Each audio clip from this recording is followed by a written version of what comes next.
I will start off by just kicking off with an introduction of today. My name is Zina Bradford. I'm the city manager. This is Ed St. George, the developer, who will be talking to us today. We have Lori, our planning consultant, with us for the city, and Matt, who is our public works city engineer, and then Chip, our city attorney, to help answer questions as well. We ask you to please remain in your seats because we had this workshop actually authorized by the county with some social distancing guidelines. We had a capacity of 50 people, so we just ask you to keep your masks on and keep 6 feet apart unless you are a family. And then as you exit, we also at the end ask you to go this way to the right of you, or to the right of me, so that the next group coming in at 10:30 can be lining up on that side. So I would like to welcome and thank you all for being here today. We acknowledge that this is all happening during a difficult time, and unfortunately, fortunately, there was a large number of requests to be here at the workshop. So we have 3 sessions fully filled with our authorized capacity. And it's unfortunate that we won't be able to, in this format, to have a lot of back and forth interaction, but we do ask you to please submit your comments or questions on the cards that you were handed out and hand those to us. As they come up, you can raise your card and somebody will come around and collect it. And so as those questions come in during the presentation by Ed St. George, we'll be looking through those questions and then answering them in a conceptual manner, because a lot of them are the same, or addressing as many as we can. So I would just like to say that we are here today once again to have an opportunity for Ed St. George, the developer, to introduce a modified concept of the project that he has made some modifications since was last introduced to the council. We are at the very conceptual stage of the project, and we want the community input. And I would like to see the next slide, please. So I think this is very important for everybody to understand. We are really talking about concepts. There is no project that has been submitted to the city. There's no formal application at this point. What we have is Ed St. George, who owns the old lumber yard, who has submitted a conceptual proposal that we would like to discuss here with you today. We are here at our first community workshop after the concept was first, at the very top high level, introduced to the council on May 26th. Our intent is to have additional workshops, maybe in smaller groups after this workshop that's informational, and really here for you to let you know where we are in the concept, and then maybe dive into a little bit more details and ideas with the follow-up workshops. At some point, we don't have a date yet, but all of this data is going to be gathered, analyzed by staff, prepared in a report, so that the council can make a more informed decision moving forward with all of the community input that's here today and throughout these workshops and the next workshops. So that's the project shaping over here. It's actually maybe quite a bit of back and forth for the community, because it's a project that is a large project for the community, and it's also a project that's on multiple parcels owned by Ed St. George, the city, and the county. So we by no means are at the end of the project shaping process, which is where we are today, right now, or at the beginning of that stage. And then if a project is submitted, then it will go through a formal city review. And I'm actually going to ask Lori here to really briefly speak to the steps that it would take for a submitted, fully formulated project to actually go through the city process. Lori, if you could please.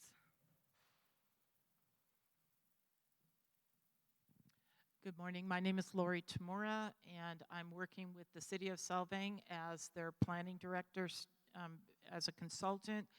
And this project is in its initiation stage. Once a project description with all of the supporting documents, architectural, engineering, landscaping is completed, it'll be submitted towards the end of this year as a formal application. That application then starts the planning and environmental review process. The project will go through a scoping hearing for the environmental review, have the actual draft environmental document created, and then there will be public comment for the environmental document, the planning commission meetings, and there'll be city council meetings. So we are literally at maybe step one of a very long process, and we are here to answer questions through the responses that we get here today. So thank you very much. Thank you, Lori. So from here on, if you have questions, please continue to raise your cards. We'll take a little bit of about a 5-minute break after the presentation to sort through the cards, or give you a little bit of time after you hear the presentation to think through and add any additional comments or questions that you would like to submit. And then we've spent most of our meeting from there on answering the questions. We would like to, we started 10 minutes later than we had scheduled, so we would need to be sure to finish by 10 minutes after 10 to make sure that the next group can maintain social distancing and take over this space. With that, I would like to introduce Ed St. George and the project. Hello, my name is Ed St. George. Can everybody hear me? Okay, great. I'm here today to present a project. Most of the time is going to be dedicated to questions and fielding public opinion. All right, but we had to start with somewhere, and that's where we are right now, is what type of conceptions that I had in the beginning. I have now met with veterans, seniors, with large groups of business people, and the plan has changed considerably, which I expected it to do from my first conception. And I would imagine that it would continue to change if it were to be approved. So I just want to reiterate everybody today is that we're here for input. The first 10 minutes, I'm going to be explaining what my ideas are and what I've heard from the community. And the rest of the meeting is going to be fielding questions and getting comments. So I'm going to start. This is the overall plan. Can we go next one, please? Okay. The original iteration did have the demolition of the Vets Hall. I tried for almost 3 weeks to get into the Vet Hall. I was unable to, and I understand it was probably because of the COVID, but I was able to get in here on the holiday before the actual meeting. Literally the second I walked in the door with Alvin, looked around, and I realized that, okay, this wasn't as described. From the outside, the building looks and feels nothing like the inside. And so I knew at that very moment that we had a major change in the plan, and this is where we are right now. And then, of course, when I heard from the community the feelings about the Vet Hall, but I stood in here with a gentleman that very first day and told me his in-laws were actually married in here in 1942. This, like a lot of older buildings, you can feel the vibe, the spirit, so to speak. So this new project, as you're looking at right now, is a completely different iteration of the very first one that I had proposed. This is the Vets Hall, where we sit right now at this very moment. The Vets Hall is a little different because of the promenade that goes along the front. My feeling is the promenade would actually look better on this side as well. It's not unusual to modify older, especially historic buildings, and this is something that I feel, and the reason I think I like the idea of the promenade is because a true veterans memorial, in my opinion, and what I've seen in Europe, actually has the inscriptions of the people who have served their community from that community. This would be somewhat like a memorial where you see on the outsides of the walls, you don't have to go to the inside to understand what's really happened. But the outside of the building would have inscriptions of everybody, possibly from World War I to the present day in the community. They will all be acknowledged. The Vets Hall is here. This building in itself is a gathering place. But what I did find out in my meetings is that the American Legion meets once a month for a barbecue. They don't use this area. They use a bar area that's an appendage to this building. They asked to have something very close to the Vets Hall. So what we did is they had requested to have this space here. So what we did is we carved out a space a little bit larger than they have right now, and this is the American Legion / area of the Veterans Hall. This has the same size bar area. There's a large storage area for the flags. There's a handicap restroom, which doesn't have currently, and then there's a small meeting room off to the side. So it's the Vets Hall, American Legion, and then the way this plaza is set now, the Vets Hall is very similar to what maybe I would attribute to like the Pantheon. You have an old building with a plaza built around that building. So that's what you're seeing now. This new iteration, like I say, it may look the same, but it's completely different than what we had before. The Vets Hall, the hotel, all this being the hotel. Can we go to the next one, please? Okay, what you see here, it may be difficult to see. The pink is hotel, the yellow is commercial, the aqua is residential, the purple is administration, the green, the dark green is the Veterans Hall, light green is American Legion, and the gray is the parking lot. Just for reference, this would be the new City Hall, library, senior center up at top. Okay, what we have here too is there's a 20-foot gradient difference between Mission and Maple. Okay, all along Maple, you would see residential because it's currently residential right now. So all along Maple would still be residential except for the public administration building and the senior building. The reason we've put this up here is because there's a large group of senior housing project across the street with a lot of seniors. This actually brings the senior center the same distance as it is currently to the would be in the future. And incidentally, this senior center now is their dream size that they've actually picked up. We use that exact number to purpose-built what we felt the seniors, what they've been trying to do is come up with some money to rebuild the senior center. Now they have it. Okay, the pink being the hotel. Okay, the bottom floor of this is all hotel. This is actually a wellness hotel. There's not going to be any rooms in here. What this is a place where if you live somewhere else, you want to come to Solvang, come to the valley to regenerate yourself.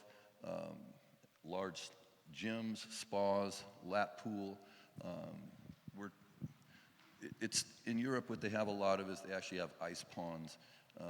That's one of the other things that I thought would be great here, but that's still in the dream stage. What you're seeing right here, these are the pop-up markets. This is a picture of a Christmas market because I know Solvang has their Christmas market. This is kind of the idea. No cars would be allowed to be driving in here, all right? There's going to be ballards that'll come up at 9 o'clock in the morning when businesses start to open. At that point, if you don't have your deliveries made, the delivery truck is going to have to park and wheel these into here, much like they have Europe. All right, these are commercial spaces, all in the yellow.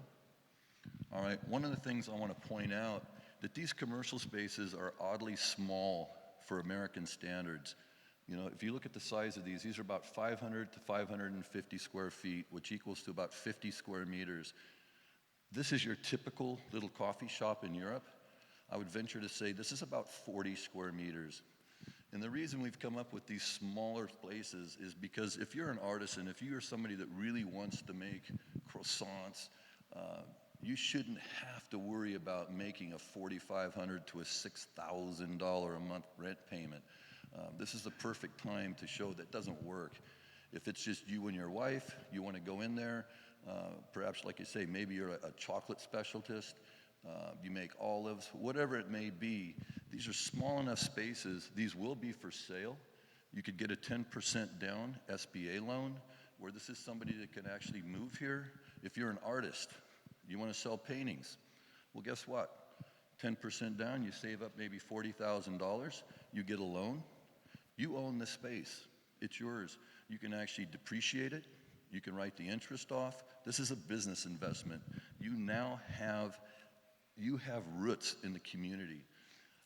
These larger spaces out front, once again, if you'll notice that most residential commercial buildings in the United States, and I say residential commercial because that's what these are very narrow, or not narrow, they're very wide. They're not deep. And the reason they're not deep is because we want to get all the storefront we can. Luca? This is all frontage. This is the Vets Hall, by the way, but this is the look.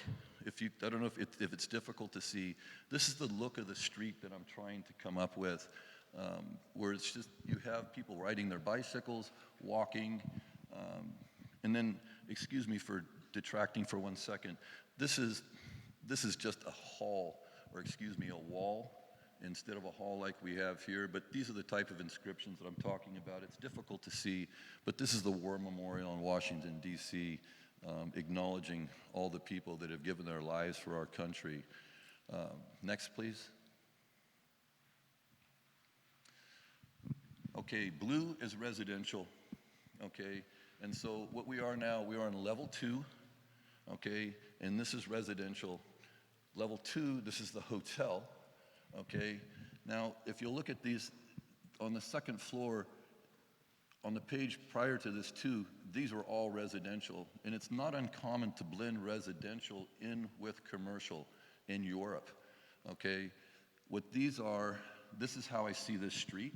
This is actually taken from Denmark. These are the type of housing, this row housing that I can see.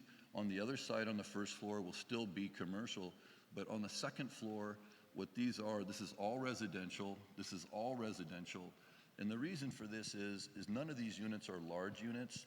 These units are mostly smaller units. They're not really set up for, let's say, maybe raising a family.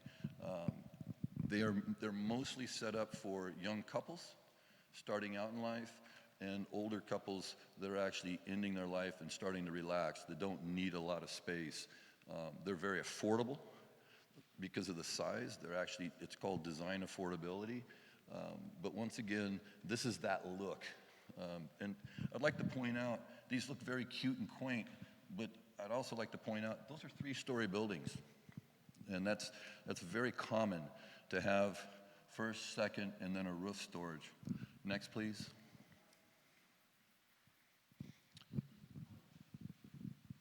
This is a street in Denmark. This is kind of how I picture the front of Mission.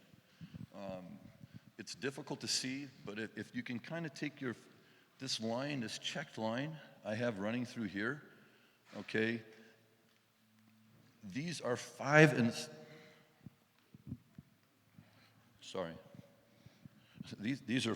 6-story buildings. This is a line that we would have to cut these off. So if you kind of look at this, that's what the 4 stories is going to look like. Okay, that's 1, 2, 3, 4 stories. This is a 6-story building. So if we cut it off much more than that, I give the analogy that you're trying to breed a German Shepherd, and if you cut the legs off too much, it ends up looking like a corgi. So we can't really go much lower than a 4-story building along here to still have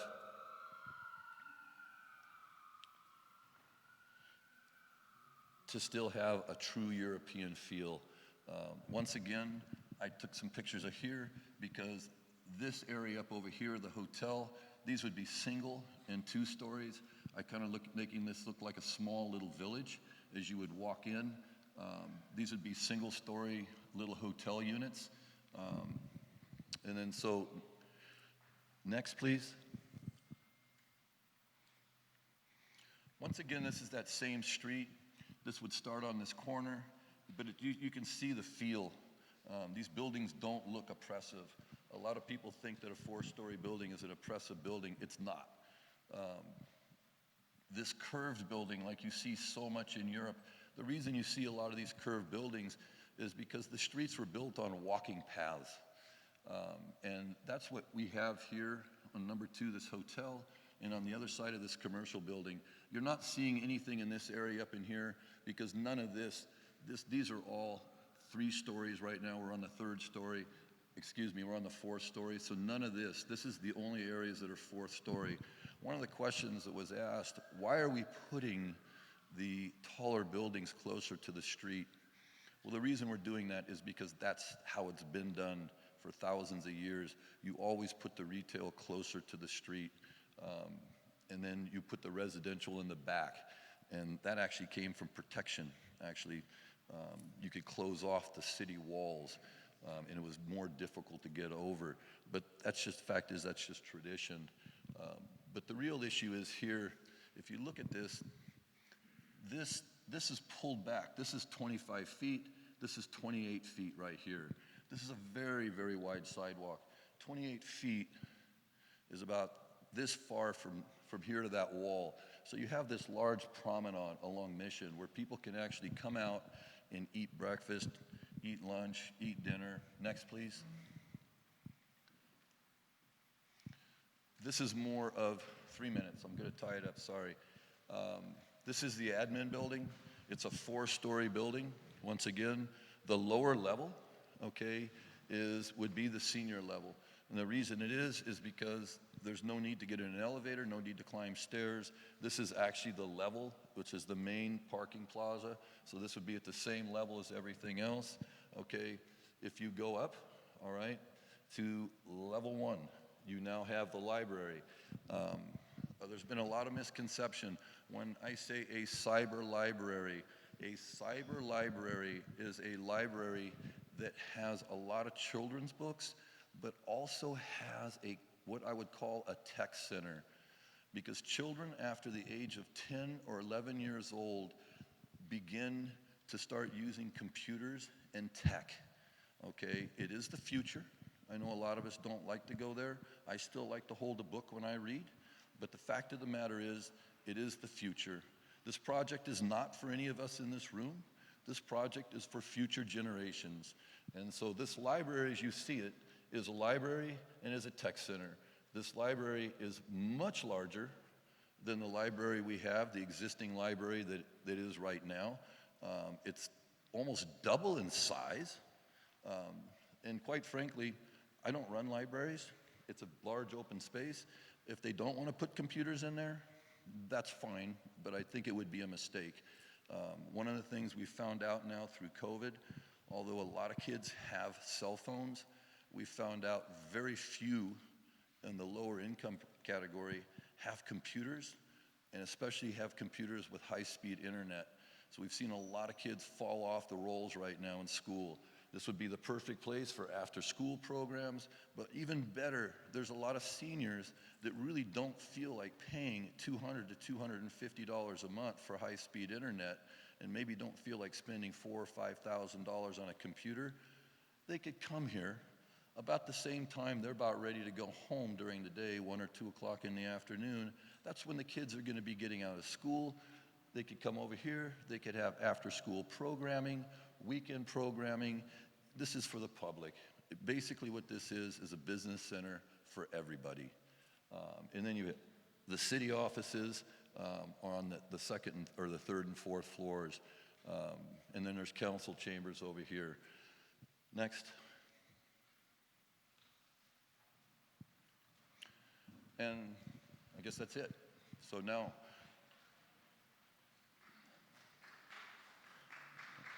well, thank you. I appreciate that. Wait a minute. Mijo, ¿dónde está? Thank you, Ed. Need those.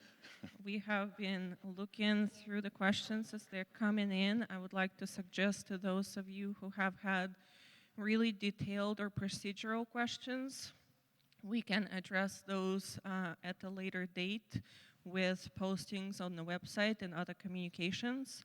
But we do have categories that are shaping here, and we'll start to address those questions.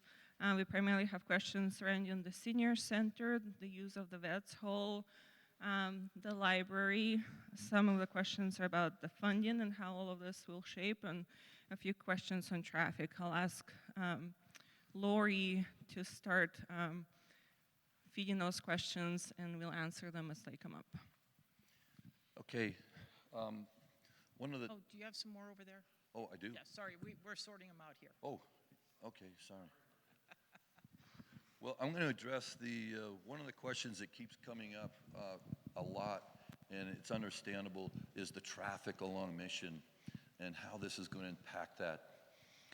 Well, I would imagine let's assume that this gets built exactly the way I would like to see it being built at this point without further iterations. In the beginning, this is going to probably create more traffic for the first couple of years, but what's going to happen after that, the idea is San Ynez Valley is a very, very special place.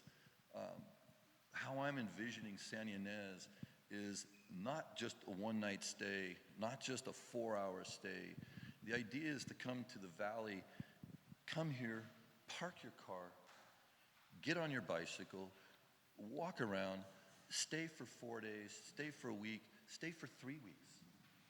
Come here, really rejuvenate yourself. Don't just come, walk around, get back in your car, and leave. Enjoy the area. And so the tourism dynamic is going to have to change. The paradigm is going to have to change. The world is changing. When Solvang first was built for the tourists, it was actually more people coming up from Los Angeles. You know, that's when the day cars overheated going up the Grapevine and other places like that. Those days are over. Driving from Los Angeles to San Francisco, it's somewhat an easy feat in modern cars. In the old days, it wasn't. So you would stop in Solvang, spend the night, and then continue driving. And the same thing coming back from San Francisco. It was a convenient, very nice stop. Well, those days have changed. Solvang's changed. The valley's changed. The populations have changed. So the dynamics of Solvang, in my opinion, need to change. What's happening right now as we speak, your neighbor is building a lot of hotels. A lot of hotels. And what they're doing is they're advertising they're in Solvang. They're not in Solvang, they're Buellton. So what's happening is they're staying in Buellton because they have the hotel rooms, the newer hotel rooms. They're parking their cars there. They're driving the 6 miles over to Solvang, creating more traffic. They get lost, okay? And then they drive back, or maybe they drive somewhere else. The idea of how I see Solvang is you come here, you give your car to the valet, he parks your car, you grab a bicycle, you ride around the valley. If you want to go somewhere else, maybe you Uber, or maybe you get back in your car, but you're here for days. You're here to relax, you're here to rejuvenate yourself. That's why the hotel, it's a wellness center. And it's why I'm calling it, it's not really, it's a hotel, but it's a wellness center.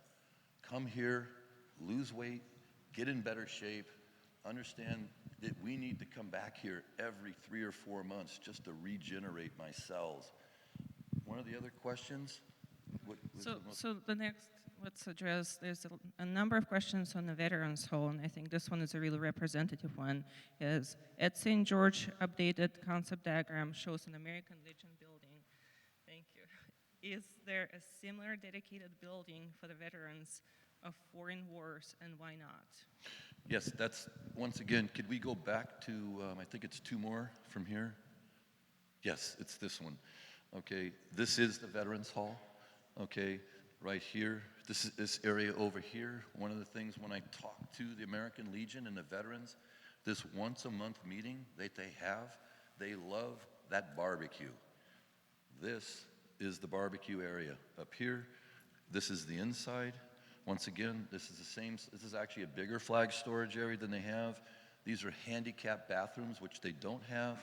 This is a smaller office, the same size as the office over there. And this is the same size bar area they have right now currently. All right, next question has to do with the hotels. This is a good one, Representative. Did you know we have 33 hotel properties in Santa Ynez for a total of 1,575 rooms, plus 18 hotels in Solvang with 781 rooms? Do we need more? Do we need more? Solvang needs more hotels. They need the right kind of hotels. I was talking with Jim Cannell. Jim Cannell and Alisal Ranch would be my direct competitors if I were to build this hotel. Is Jim frightened of me building this hotel? Jim encourages me. I just met with him on Tuesday. First question out of his mouth, how can I help you get this built, Ed? Jim explained to me the problems he had when he was remodeling his hotel right there. He said there was protest, the people are upset. Now that hotel is the most popular hotel in all of Solvang. The bar and the restaurant do very, very well. So yes, we need hotel rooms, but the right kind of hotel rooms. This is gonna rise the tide. I know other hotel owners are gonna be concerned that we're gonna pull their customers. That's not what's gonna happen. Over a period of time, the quality of the tenant will come up. The quality, the amount of spending will come up. This is gonna rise everybody's boat. I mean, I don't think the Alisal, and I know Jim, neither one of them are concerned, because the fact of the matter is, they wanna see the change. Their average ADR is at $375 a night. ADR means average daily rate. Their average daily rate off-season is $375. Their on-season is $450 up to $1,000 a night. Okay, that's gonna be great for all these hotels in this town. This is not a hotel. I'm not gonna try to compete with a majority of the hotels. We're building something new. We're trying to create a different paradigm for Solvang. Next one has to do with the library. There's two, I think, go well together. What is a virtual library and how many square feet will be devoted to the library use? The other comment says, I want a real library, not a cyber library. I love the Solvang library.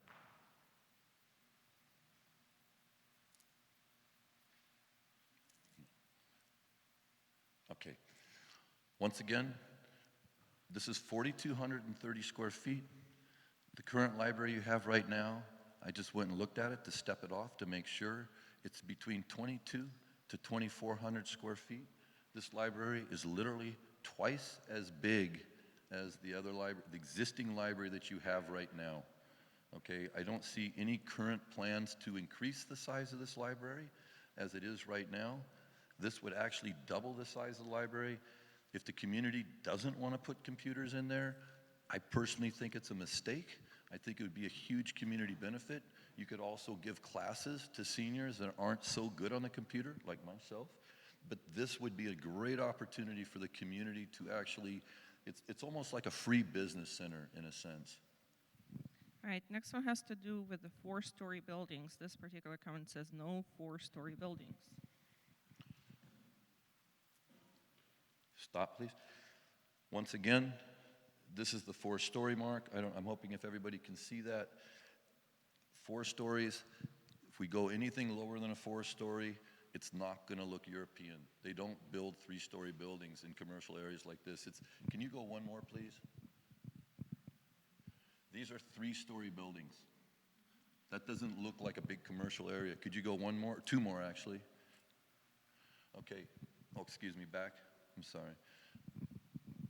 This is a 6-story building. 1, 2, 3, 4, 5, 6, with the tower of 7. That's a 6-story building. So if you kind of take it from there, or you kind of squat it down to there, a 4-story building is not that tall of a building. It seems tall because that's what we're used to. I'm from Santa Barbara. A 4-story building there, they're finally becoming a little more accustomed to. In fact, we just raised our standards to 65 feet because the idea is to go up and not out. The more you go out, the more traffic you create. The idea is to keep people in an area, keep them walking, keep them exercising. All right, so next question has to do with the senior center. Will the 4,800 square feet senior center be dedicated exclusively to seniors? Will there be storage spaces? Please address your vision for senior center in more depth. The senior center is substantially, what I've proposed here is substantially larger than the existing senior center. What we did, what these dots are, because it would be unrealistic if I sat here and told you that we could do a clear span of this. This is where we would envision pillars coming down to actually support the roof. This is a much larger, much larger than what they have. this square footage, what we have right here, when I spoke with the seniors and they had done a study, this is their dream square footage. This is purpose-built for them. Okay.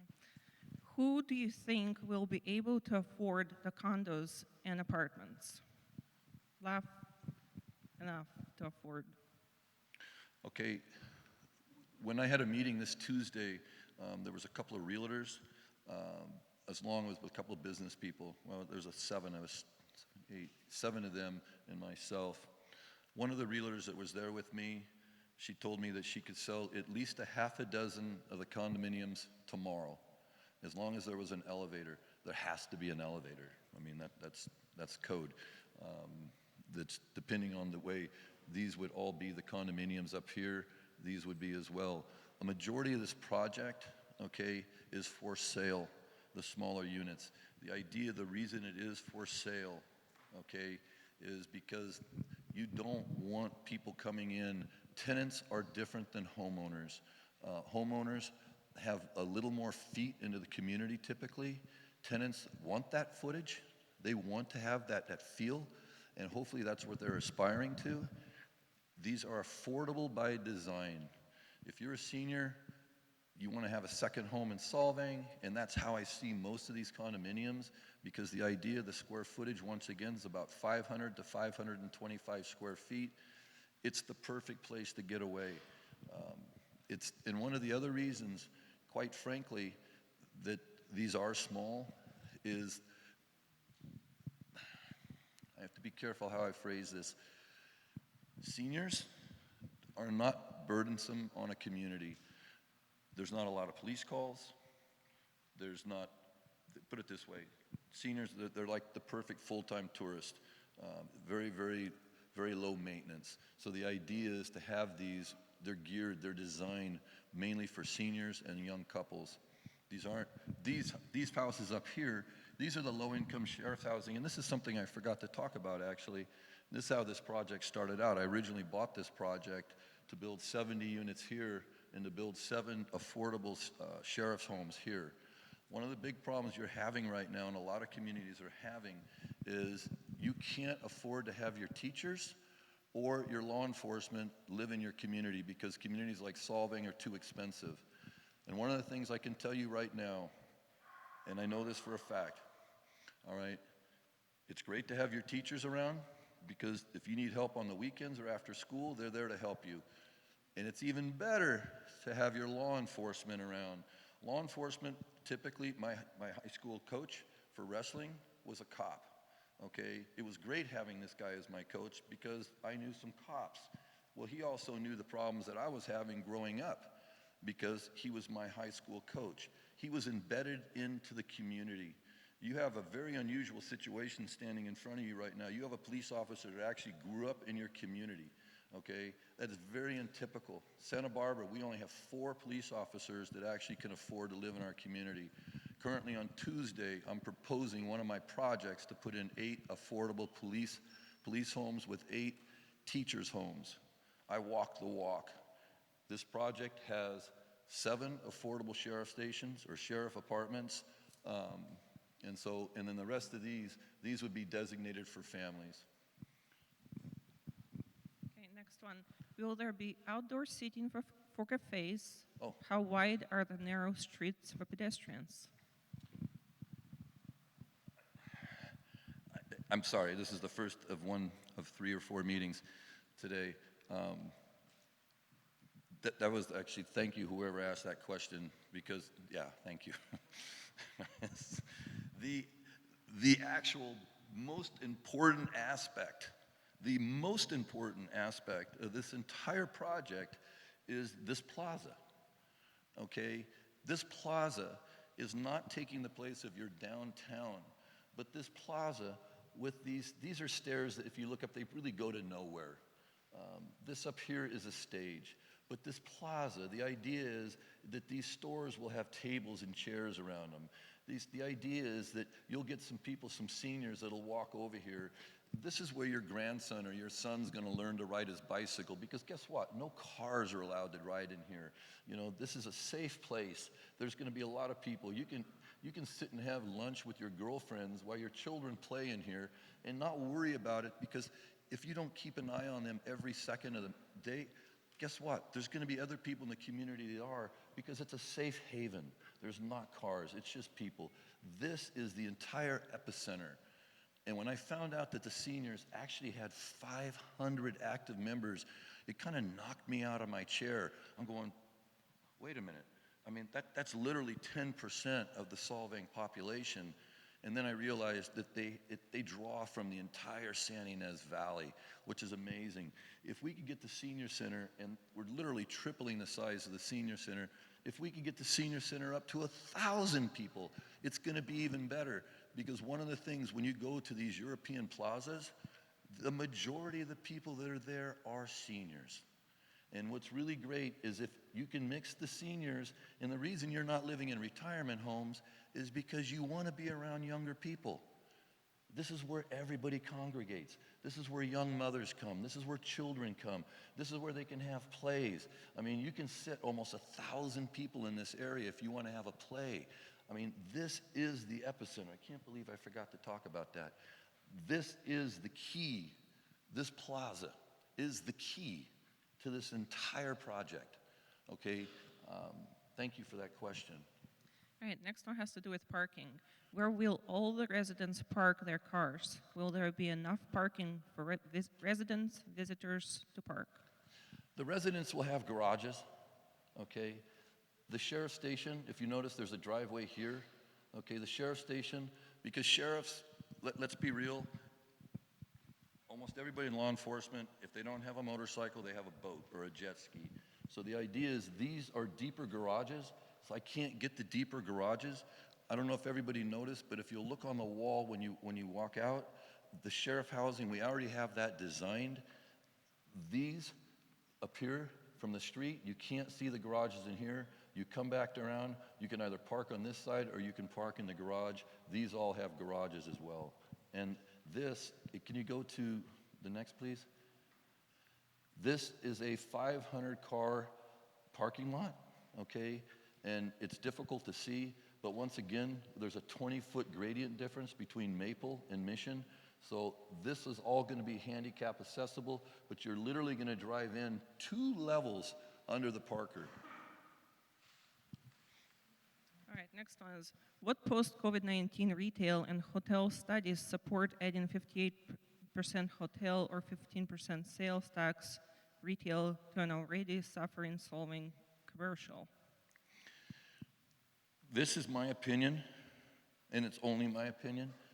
But when I saw Warren Buffett, probably the greatest investor in the world, he sold off 100% of his airline stock at the bottom of the market. That told me that Warren Buffett has no faith in the airline industry coming back anytime soon. That puts Solvang, that puts the San Ynez Valley. This is your 1926 earthquake for Santa Barbara. This COVID-19 is the perfect opportunity for Solvang to change its paradigm. If Warren Buffett has no faith in the airlines recovering anytime soon, you have 25 million people that live 2.5 to 3.5 hours away that hate where they live. You have another 8 million that direction that mostly don't care where they live. They need places to come. They're going to come to my wellness center.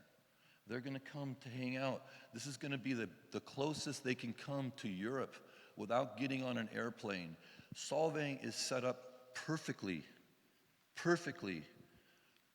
This, in my opinion, this should be the bicycle capital of the planet. It has the opportunity, but certainly of California. There's no reason why Solvang can't take over where Palm Springs is right now. And I'm not comparing Solvang to Palm Springs. I'm not a fan of Palm Springs, honestly. But this valley is beautiful and it has so much more to offer than Palm Springs. So post-COVID, in my opinion, Solvang is set perfectly, but you have to prepare for it.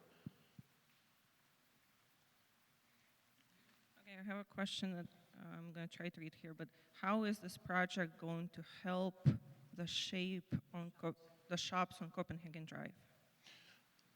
Once again, how I see this is when the tide rises, all boats rise with the tide. Okay, if we can bring in a higher grade of tourist, somebody who's willing to spend more money, if you're spending $110 a month on a hotel currently, and the only other options in town are $450 a night hotels, all of a sudden that $110 a night hotel, well, here's your option. There is no $275 a night. There is no $300 a night hotel. You can stay in my $250 a night hotel, or you can stay down the street for $450 a night. And people will pay that $250 a night where they're currently paying $110 because there's a gradient difference here. There is no graduated difference here in Solvang at that point. So the hotels will actually, they'll be able to raise their ADRs substantially. All right, a question on community use. Where will we set up a breakdown for our parades? Where will we have the valley-wide dance? The what? Parades and dance. Oh, I don't know. The- I mean, we will. yeah.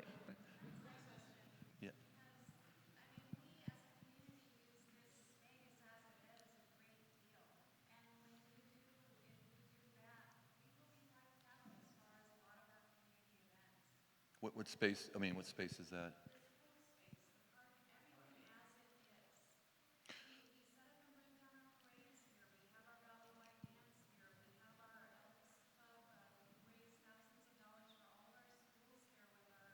You're talking about inside this building?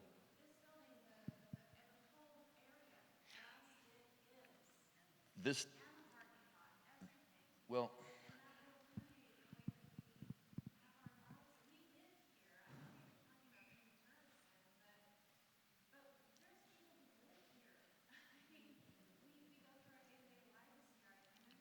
I understand that, and I'd like to address that if I could, but the fact of the matter is you can't shape your city based on 10 parades a year, okay? If there's another place you need to set up the parades, then you need to find another place to set up the parades. But if you're talking about having events, fundraisers, this hall, as we sit in right now, is untouched. But outside that, instead of looking at a parking lot, what you have now is a plaza with a stage on the other side. This now is much more conducive. It's different, but it's better. It's actually purpose-built. Yes.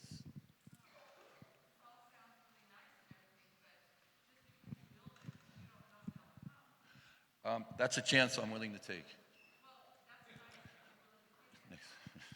All right, so we'll. I think we can only address the number of questions today. The next one is addressed to the city. Does the city of Solvang support the valley-wide bike plan to support Mr. Sir George's bike plan? How much will that cost? So the city of Solvang Council has supported and has adopted the valley-wide bike plan, but maybe here for Ed St. George we can address more of how does your project maybe align with the bike in the area. It's, my feeling is, once I said, again, I think Solvang, in my opinion, it was set up for bikes. It's semi-set up for bikes right now. This is one of the greatest training areas in the United States because of the weather. I know the AmGym race has stopped. We need to bring that back. Okay, there needs to be more races that are brought back. Biking, the community that I lived in Italy had a 5,000 person population. It swelled to almost 50,000 during the bike races, but it survived very, very well. Bicyclists are the highest income earning sport of anybody, higher than golf, higher than tennis. And cyclists tend to stay in places for a week. If you go to Moab, most people go to Moab for a week to ride their bike. In our town in Italy, people would come for an entire week. They bring their families and they ride their bikes. Solvang, I would love to see more trails set up in the surrounding community. Once again, I've talked to the cyclists in the area. They would love to see that. That's another rate. Like I said, if you can change the paradigm to get it where a lot of your tourists, instead of getting in their car, driving over to Buellton, driving back, driving over to Ballard, get them on a bike. Let's get the bike lanes going. Ride your bike over to Buellton. Ride your bike over to Ballard. Ride your bike over to San Ynez. I mean, that's what we really need to encourage. Let's get the traffic down. Let's make this place healthy. Let's get the seniors out. Let's make it safe so they can actually ride their bikes as well. Right, I have a question on space use. Additional space, use chambers for more offices, council meetings at Vets Hall, cost of shift, who owns community building, how will construction funds be raised? The construction funds? Yeah. For what?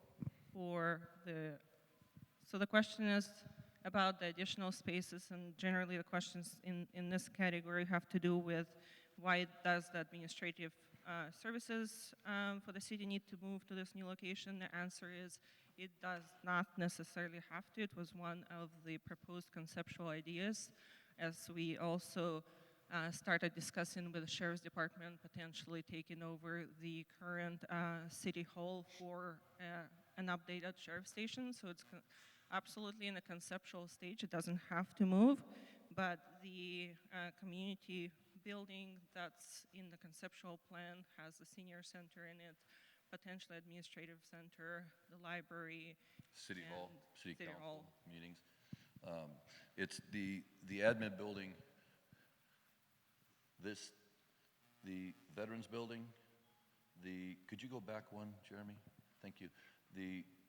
This is the Veterans Hall that we're sitting in right now. Like I say, this is unchanged. This is owned by the city. The American Legion, this is owned by the city. So any of those dances that you're talking about, any of those fundraisers will still exist in the exact same paradigm. It's that, like I say, instead of walking out this door and having to go up 6 feet in elevation, you'll walk out that door and there's going to be a plaza that'll stretch out almost to the fence as it is right now. This is this is a social gathering place. It's not a place to park cars. This is a social gathering place. Like I said, this is where, your kid learns to ride his bike, they learn how to walk. The idea is this is where families come. This is where people can you bring your grandchildren, you bring your children. This is a very safe area.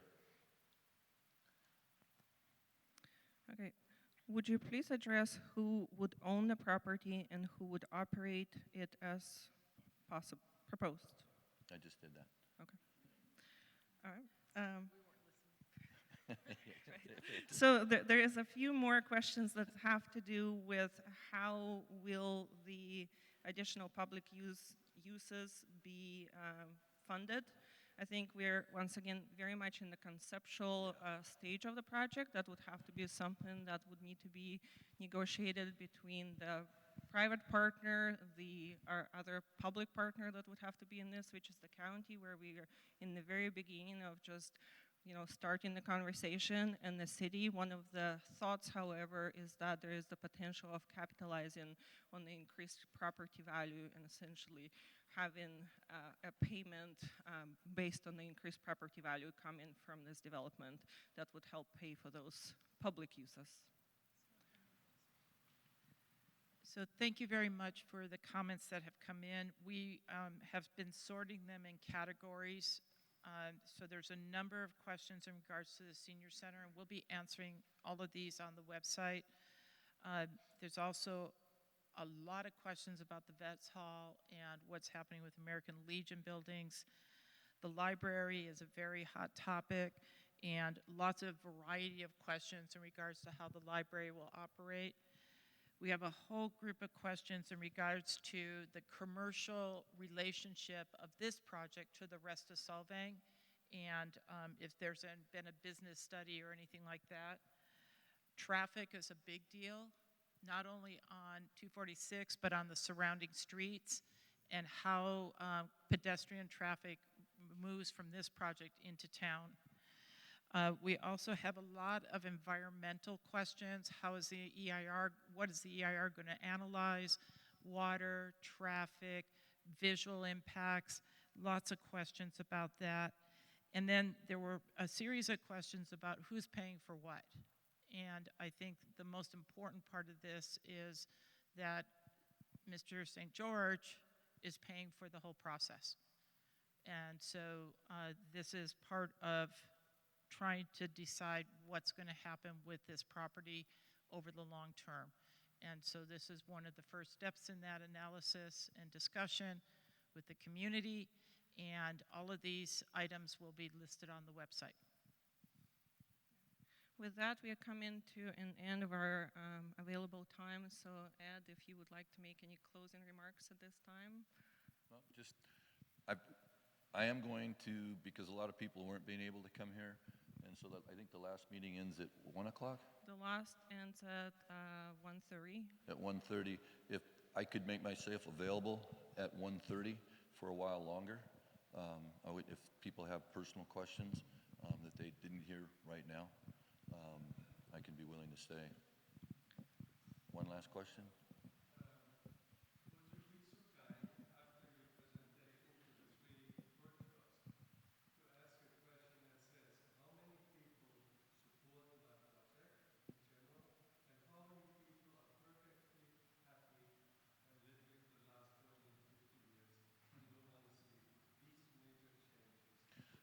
I'd love to ask that question, because if I could, I wouldn't have to have these kind of meetings. I could spend the day with my family. But that's what I'm trying to ascertain right now, is the public. I've had a lot of public input since the first meeting that we had. Okay, the project has changed substantially. Just one last question.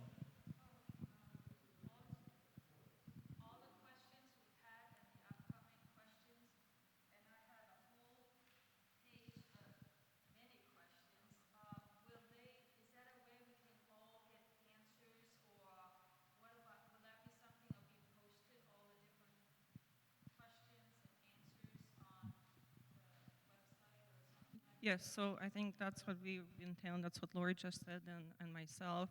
We will continue to work on all of these questions, and we will address all of the questions by categories on the website. Many of the questions were asking details, like how many parking spaces are there, or what's the square footage of the senior center.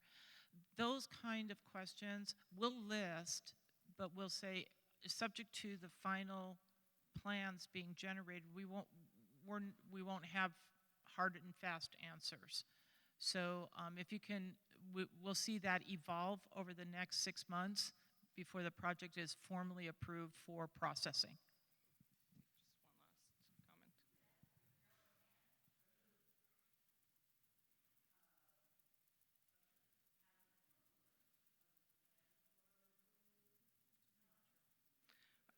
Go ahead.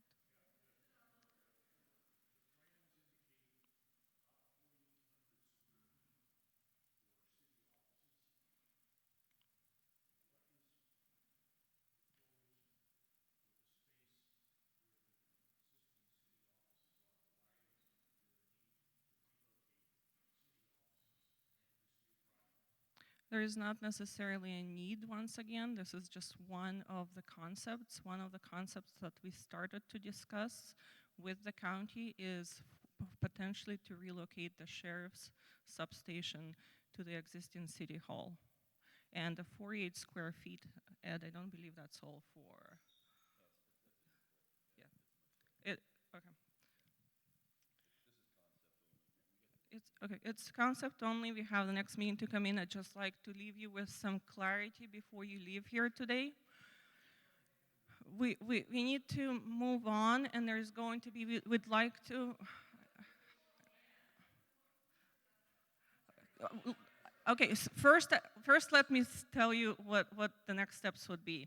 We would like to say that because there was so much demand for these workshops, and there is little opportunity for a real conversation in this format, we would like to schedule additional workshops that would be at a much smaller capacity for COVID-19, to where Ed can actually have more conversational type of an environment to discuss these issues.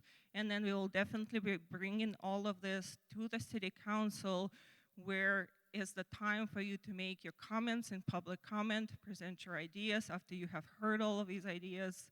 And the staff will be having all of this.